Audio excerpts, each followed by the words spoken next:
राधा अष्टमी एक महत्वपूर्ण और पावन पर्व है जो भगवान श्री कृष्ण की प्रिय सखी राधा जी के जन्मोत्सव के रूप में मनाया जाता है।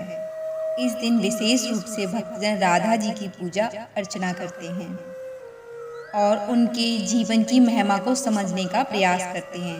मान्यता है कि भगवान कृष्ण के जन्म से ठीक 15 दिन बाद राधा का जन्म हुआ था। यही वजह है कि कृष्ण जन्माष्टमी के बाद राधा अष्टमी का पर्व भी मनाया जाता है। भाद्रपद माह के शुक्ल पक्ष की अष्टमी तिथि पर बरसाना नगरी समेत देश भर के किशोरी जी के मंदिरों में खास रौनक देखने को मिलती है। इस शुभ अवसर के लिए बरसाना नगरी को दुल्हन की तरह सजाया जाता है। धार्मिक मान्यता है कि भाद्रपद माह की शुक्ल पक्ष की अष्टमी तिथि पर राधा रानी के अवतरण दिवस के रूप में मनाया जाता है। इस दिन राधा रानी के संग भगवान श्री कृष्ण की विधि पूर्वक पूजा अर्चना की जाती है, साथ ही व्रत भी किया जाता है। राधा अष्टमी के दिन विशेष पूजा की जाती है जिसमें भक्तजन राधा जी की महिमा का गान करते हैं। कथा के अनुसार राधा जी का जीवन पूर्णता और भक्ति का उदाहरण है। एक बार जब श्री कृष्ण ने राधा जी से पूछा कि उनकी भक्ति का रहस्य क्या है, तो राधा जी ने उत्तर दिया कि उनकी भक्ति में केवल प्रेम और समर्पण है। राधा जी ने भगवान श्री कृष्ण को भक्ति का सबसे सुंदर और महान रूप दिखाया। उनकी भक्ति ने उन्हें अद्वितीय बना दिया और इसीलिए राधा अष्टमी का पर्व इस प्रेम और भक्ति की महिमा को मान्यता देने का अवसर है। माना जाता है कि इस दिन पूजा के दौरान व्रत कथा का पाठ करने से साधक का जीवन खुशियों से भर जाता है और किशोरी जी की कृपा प्राप्त होती है। इसीलिए राधा अष्टमी के दिन व्रत कथा का पाठ करना बिल्कुल भी ना भूलें। व्रत के दौरान की जाने वाली पूजा।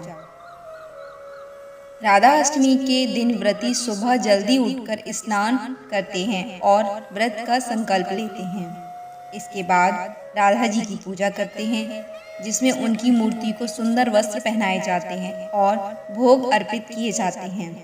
व्रती दिन भर उपवास रखते हैं और केवल फल, दूध और जल का सेवन करते हैं। पूजा के बाद भजन कीर्तन का आयोजन किया जाता है जिसमें राधा जी के भजन गाए जाते हैं। इस दिन को पूरी श्रद्धा और भक्ति के साथ मनाते हैं ताकि राधा जी की कृपा प्राप्त हो सके और जीवन में शांति और सुख की प्राप्ति हो सके, जो राधा जी की दिव्यता और उनकी महिमा को दर्शाती है। प्राचीन काल की बात है जब धरती पर राक्षसों का अत्याचार बढ़ गया था और धार्मिकता का पतन हो रहा था। इस समय भगवान श्री कृष्ण ने अवतार लिया था, लेकिन उनके साथ ही राधा जी की उपस्थिति भी आवश्यक थी, जो उनके प्रेम और भक्ति का आदर्श उदाहरण थी। राधा जी का जन्म यदुवंश में हुआ था। उनकी माता पिता राजा वृषभानु और रानी कीर्तिदा बहुत ही धर्मपरायण और धार्मिक व्यक्तित्व के मालिक थे। राधा जी के जन्म के समय एक अद्वितीय चमत्कार हुआ था। जैसे ही राधा जी ने जन्म लिया, उनके आसपास एक दिव्य प्रकाश फैल गया। इस दिव्य प्रकाश ने धरती को राक्षसों और पापों से मुक्त करने का संकेत दिया। राधा अष्टमी व्रत की कथा। पौराणिक कथा के अनुसार राधा माता श्री कृष्ण के साथ गौलोक में निवास करती थी। एक बार भगवान श्री कृष्ण को गौलोक में राधा नजर नहीं आई और कुछ समय बाद वे अपनी सखी विरजा के साथ घूमने चले गए। जब राधा को इस बात का पता चला तो वे अत्यंत क्रोधित हो गईं और तुरंत कृष्ण के पास पहुंची, जिसके बाद क्रोध में ही उन्होंने विरजा को अपमानित कर दिया, जिसके बाद विरजा नदी के रूप में बहने लगी। देवी राधा का यह व्यवहार श्री कृष्ण के मित्र सुदामा को अच्छा नहीं लगा और वह देवी राधा को भला बुरा कहने लगे। उसके बाद बिना किसी विचार के श्री दामा ने राधा को श्राप दे दिया कि वे पृथ्वी पर जन्म लेगी। श्री दामा से श्राप मिलने के बाद राधा ने भी उन्हें श्राप दिया कि वे राक्षस कुल में जन्म लेंगी। इसी श्राप के परिणाम स्वरूप श्री दामा का जन्म शंखचूड़ दानव के रूप में हुआ, जो आगे चलकर भगवान विष्णु का महान भक्त बना। दूसरी ओर राधा ने पृथ्वी पर वृषभानु जी के घर पुत्री के रूप में अवतार लिया।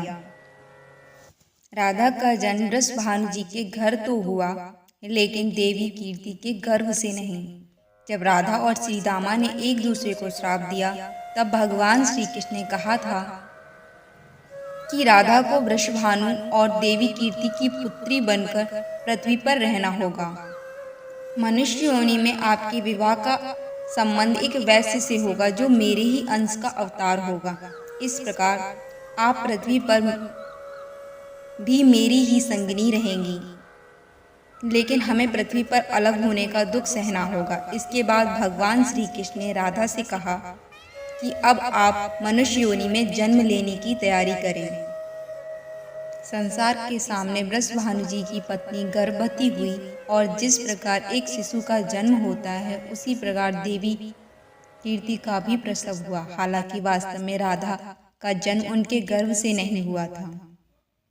भगवान की माया से उनके गर्भ में वायु आ गई थी, और उसी वायु से राधा का प्राकट्य हुआ। प्रसव के समय देवी कीर्ति को पीड़ा हो रही थी, और उसी समय राधा के रूप में एक सुंदर कन्या का जन्म हुआ। राधा का अवतरण भाद्र मास की शुक्ल पक्ष की अष्टमी तिथि को हुआ, और तभी से हर वर्ष इस दिन को राधा अष्टमी के रूप में मनाया जाता है। राधा अष्टमी का महत्व।